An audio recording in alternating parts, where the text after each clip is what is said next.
Mesdames, Messieurs, bonsoir. Bienvenue à cette édition du 20h sur Equinox Télévision. À la une, banditisme au-dessus de la classe. Un réseau de détenus escrocs et arnaques des personnalités à partir de leurs cellules.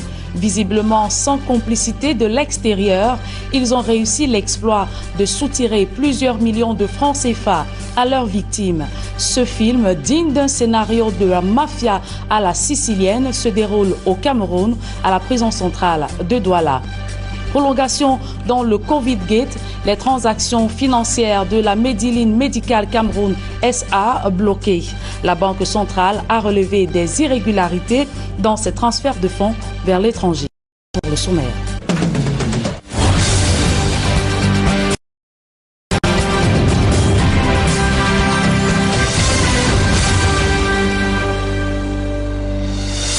Une fois de plus, bonsoir à tous, mesdames et messieurs. Merci de nous recevoir chez vous. Nous vous le disions en titre, un groupe d'usurpateurs d'identité mis aux arrêts dans la ville de Douala par la police ou la gendarmerie nationale de leurs opérations à partir de la prison centrale de New Bell. Ils ont réussi l'exploit à estorquer d'importantes sommes d'argent à plusieurs personnalités et hauts commis de l'État.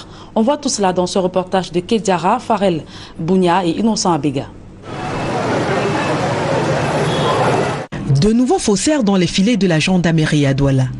Spécialisés dans l'usurpation de titres et d'identité, ils opéraient depuis les geôles de la prison centrale de New Bell.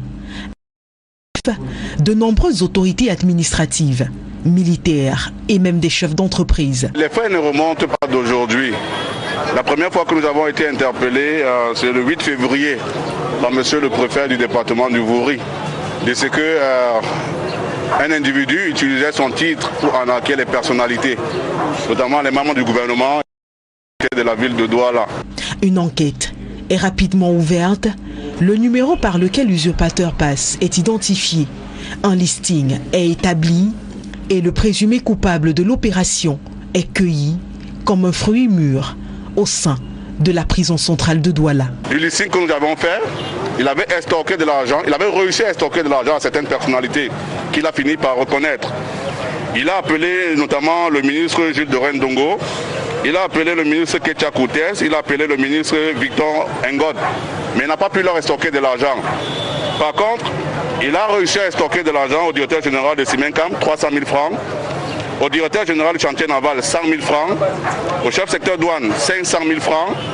Deux complices, parmi lesquels le cerveau présumé du groupe, un ancien militaire évoqué depuis 2007, sont également interpellés au sein de la prison. Il maîtrise l'annuaire téléphonique de tous les chefs d'unité. Il vous appelle, il vous fait miroiter les nominations et il vous demande de l'argent. Si les faits sont d'abord reconnus par les présumés coupables au cours de l'enquête, lors de leur présentation à la presse, deux d'entre eux vont faire rétropédalage et clamer leur innocence, tandis que le troisième, l'initiateur du projet malveillant, va convoquer la grâce du Seigneur. Des gens commettent des délits et c'est les autres qui viennent répondre.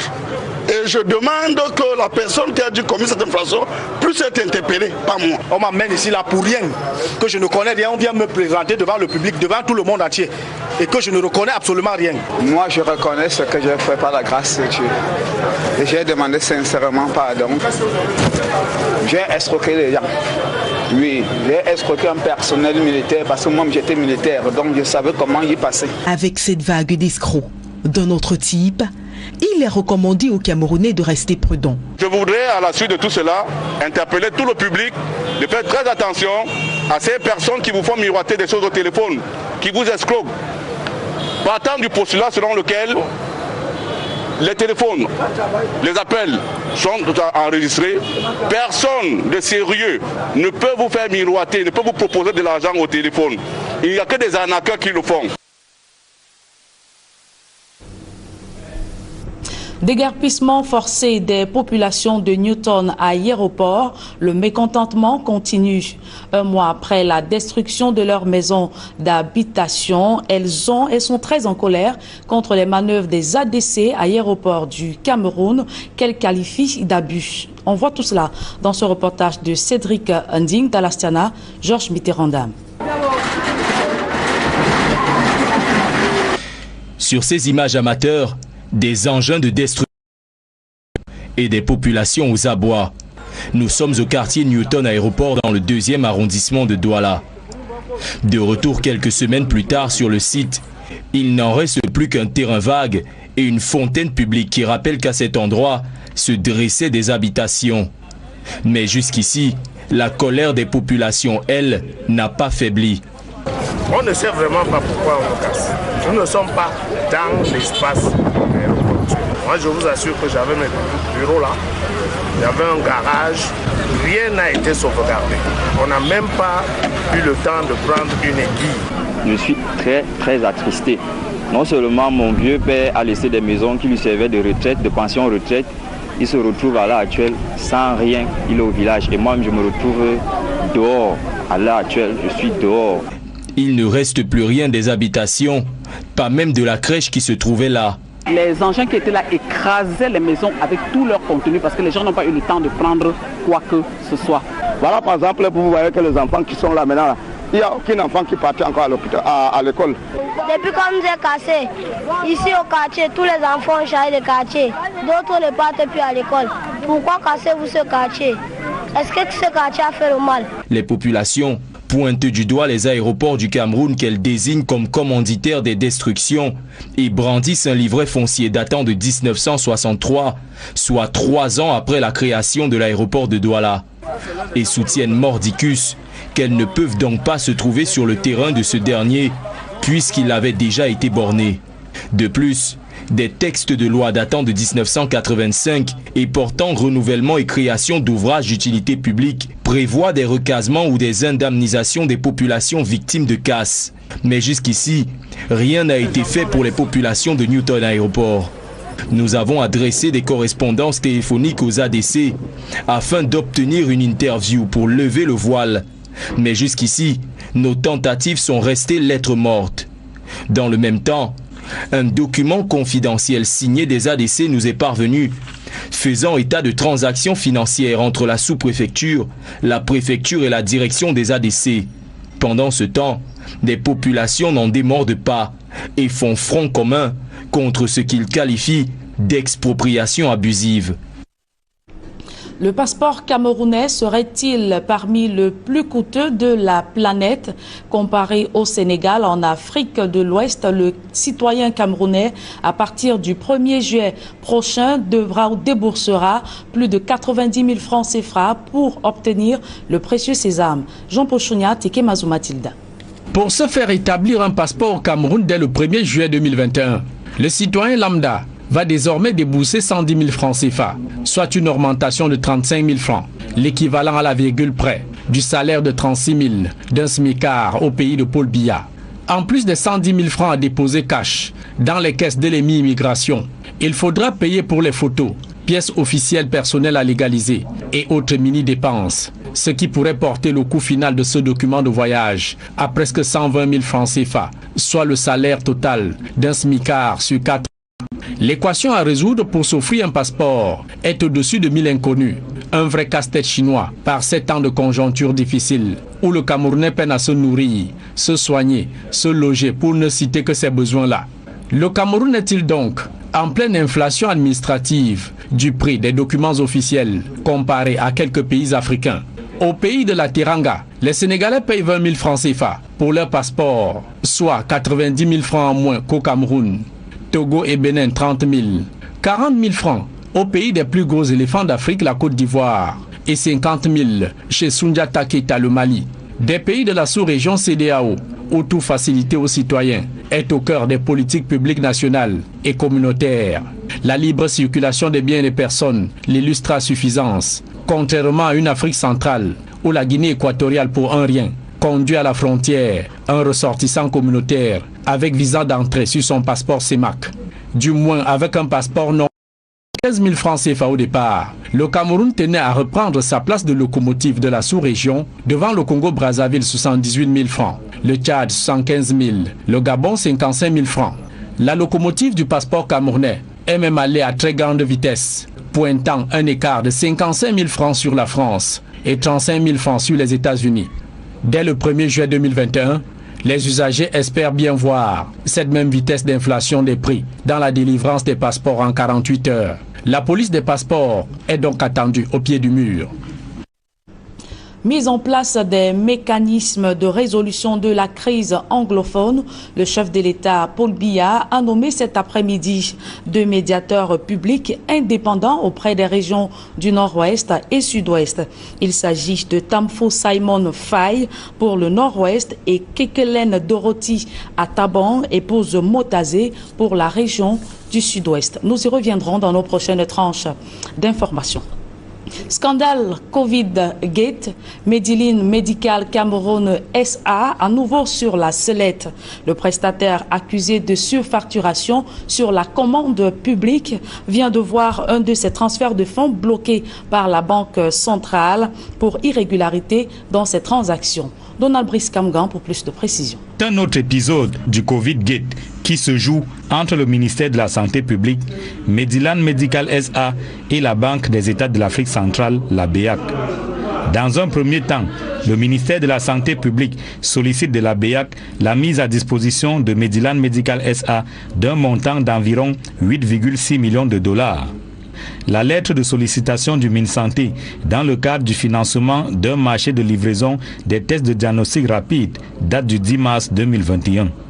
En réponse, la Banque centrale rappelle au MinSanté que depuis le 8 octobre 2020, elle avait déjà viré dans les comptes de Medellin Medical SA le même montant, 8,6 millions de dollars, afin de lui permettre de procéder au règlement des tests de diagnostic rapide achetés auprès de Mota Holding, une société basée à Hong Kong.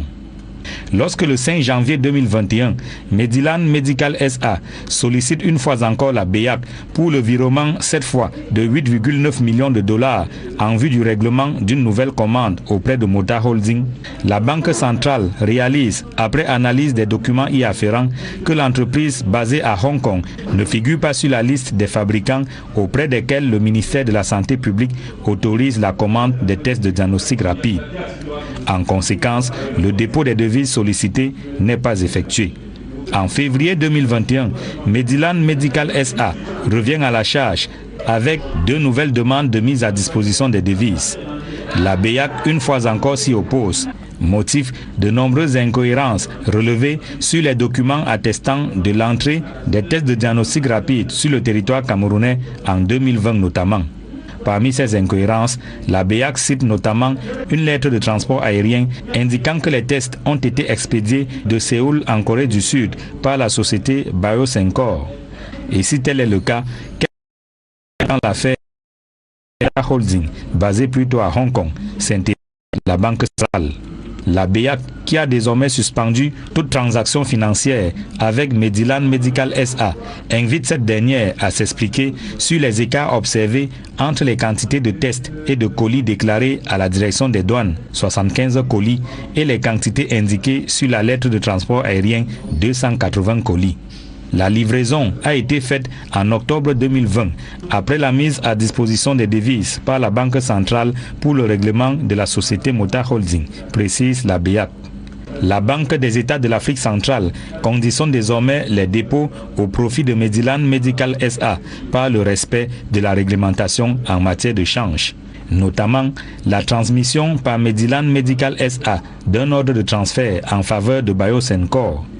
L'établissement par cette dernière, fabricant autorisé par le ministère de la Santé publique, des factures à régler par Medellin Medical SA, entre autres.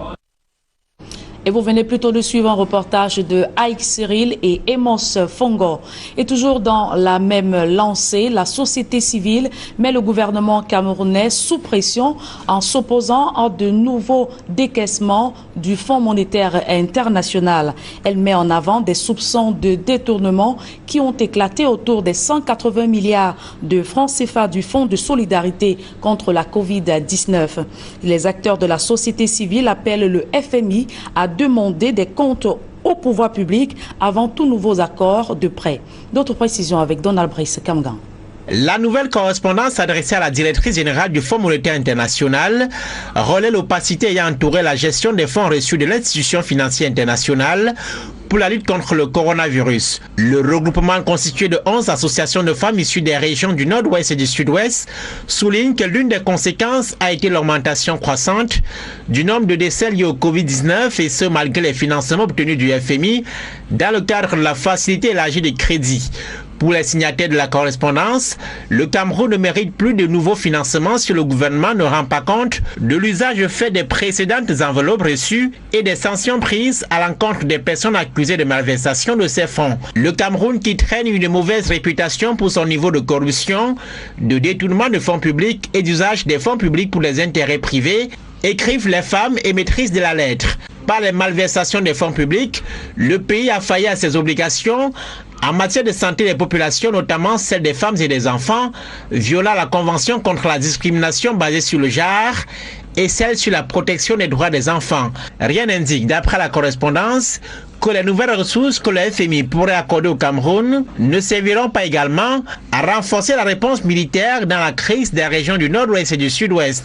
Des tensions qui ont entraîné des centaines de milliers de morts et une crise humanitaire sans précédent avec 70 000 réfugiés au Nigeria, signale la correspondance collective. Le FMI se rendrait complice des dérapages de gouvernance au Cameroun en accordant de nouveaux appuis sans les préalables énoncés, d'après les associations féminines signataires qui disent venir en soutien à la vingtaine de femmes leaders ayant adressé un document similaire à l'institution de Bretton Woods il y a quelques jours.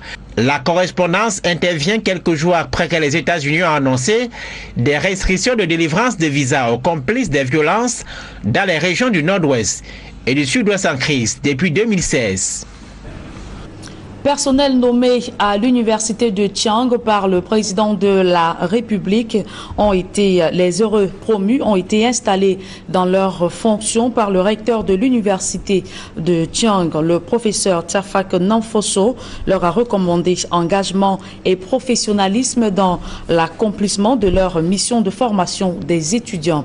Je vous propose d'écouter le recteur de l'université de Thiang et quelques-uns des 6 promus de l'université de Thiang.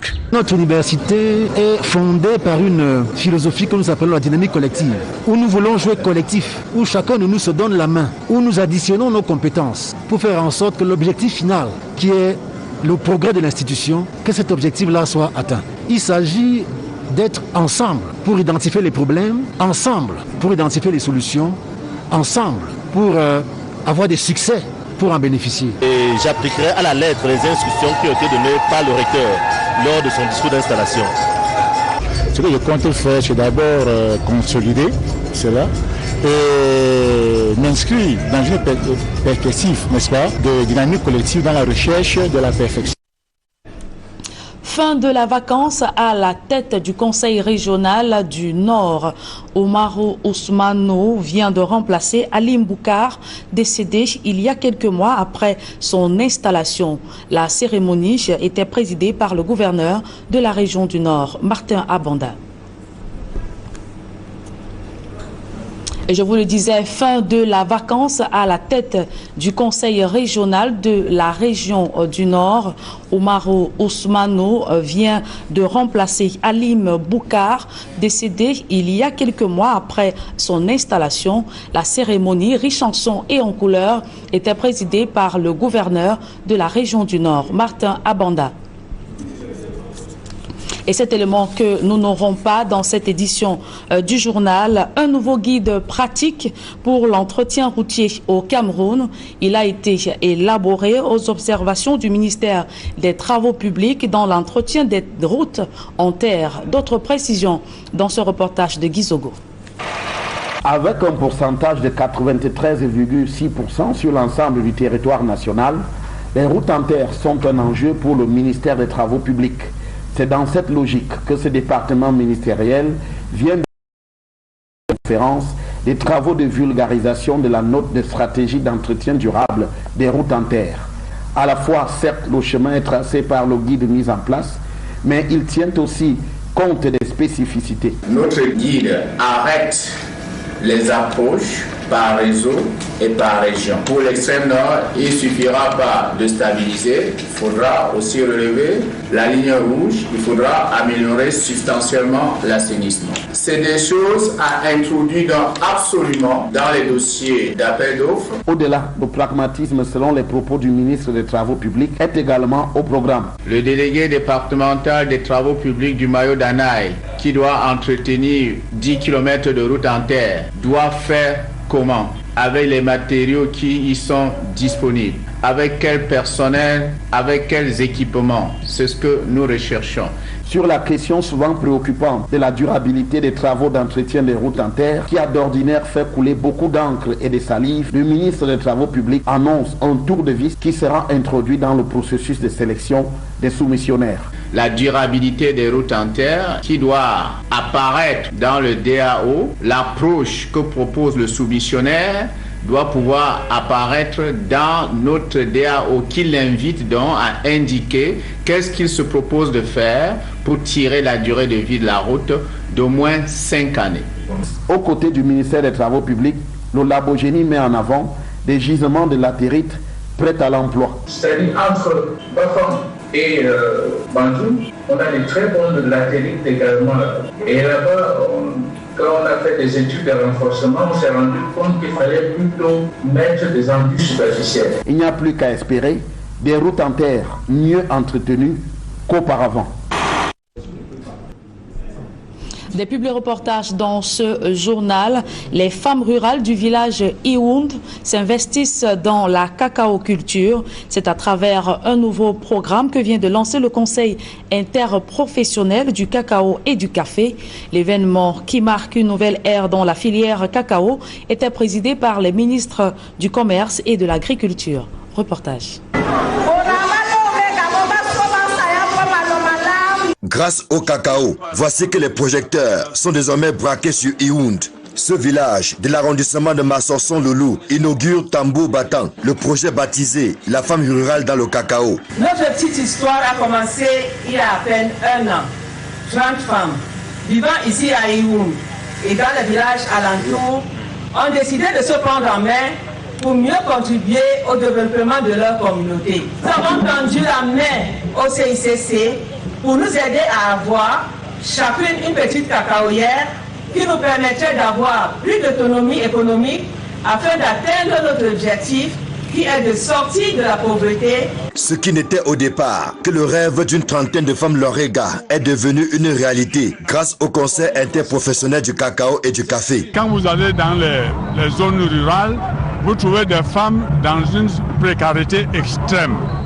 Nous avons donc pensé qu'en donnant un minimum, un demi-hectare, 1 hectare maximum à chaque femme rurale, elle aura de quoi pouvoir faire face à un minimum de charges à son niveau. Si les femmes lauréats sont aux anges, en voyant leur projet aboutir, les élites de la localité et du département de la Sanaga-Maritime en général le sont encore plus. Je voudrais ici engager toutes les élites de l'arrondissement et au-delà, et particulièrement celles de cette forêt, à soutenir et accompagner ce programme qui est national.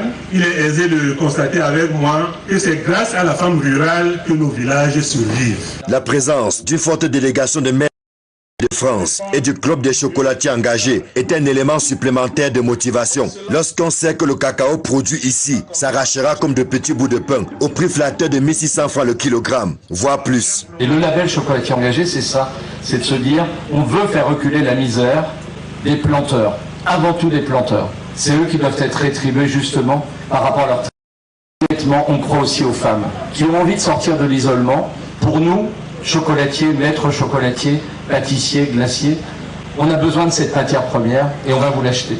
Leur présence itérative nous touche, nous galvanise. Leur présence nous rassure que nous sommes sur la bonne voie. Spécialistes de la fève et de la transformation en chocolat, on ne peut pas avoir mieux juge que eux.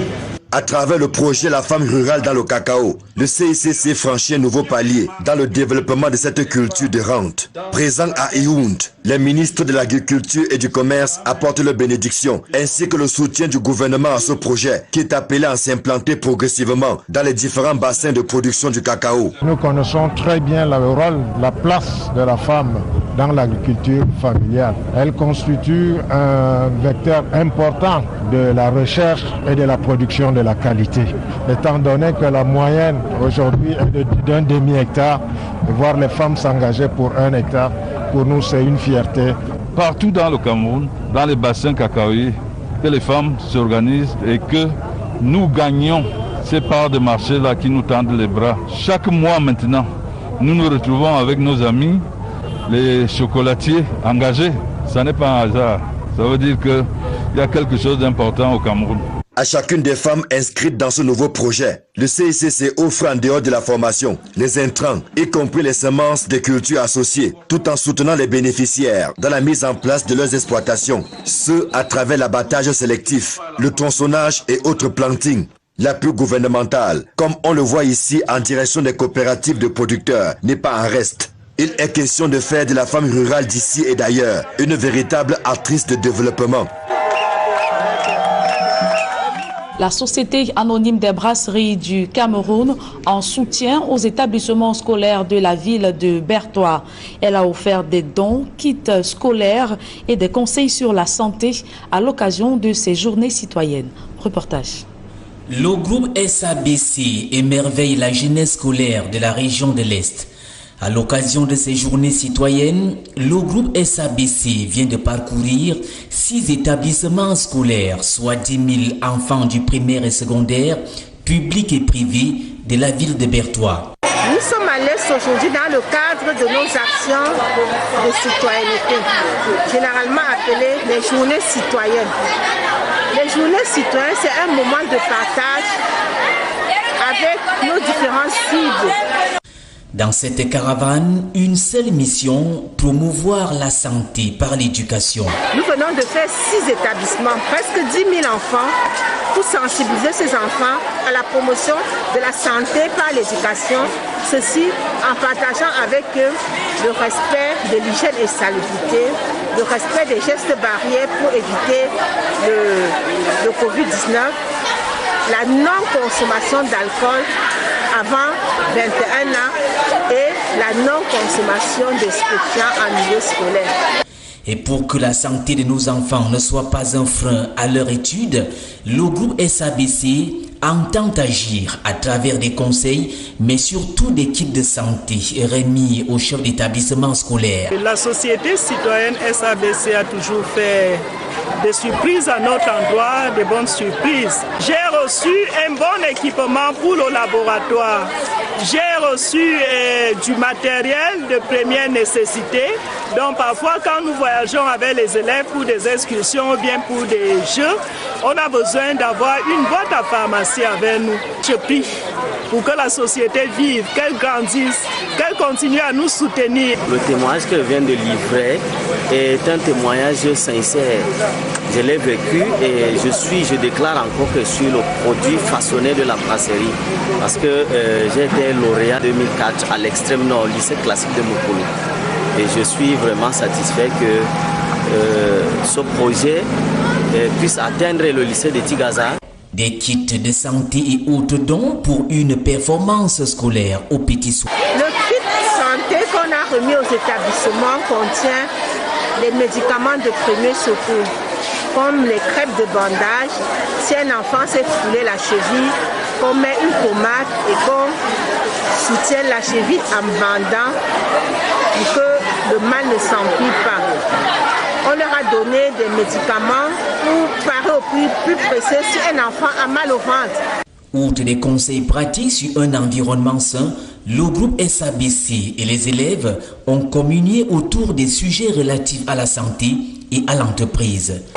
J'ai gagné 3 jeux en répondant aux questions. J'ai dit au groupe SABC merci. Maintenez votre environnement sain. Boire de l'eau potable. De l'école catholique Saint-Jean-Bosco au lycée de Tikaza, en passant par l'école catholique Saint-Augustin, l'école des élites de Ngaïkada et l'Institut Le Levant, le groupe SABC a réaffirmé sa mission et ses valeurs. C'est avec ce public reportage que nous mettons un terme à cette édition du 20h. Merci de l'avoir suivi, mesdames et messieurs. Retrouvez dans quelques secondes Serge Alain Autou et ses invités pour la deuxième partie d'Equinox Soir. Serge Alain. Passeport biométrique à 110 000 francs CFA au Cameroun, parmi les plus chers au monde. Il faut le dire que la mesure prend effet dès le 1er juillet prochain. Le citoyen camerounais désireux de se rendre dans un pays africain ou en Europe déboursera désormais 110 000 francs CFA et non plus 75 000.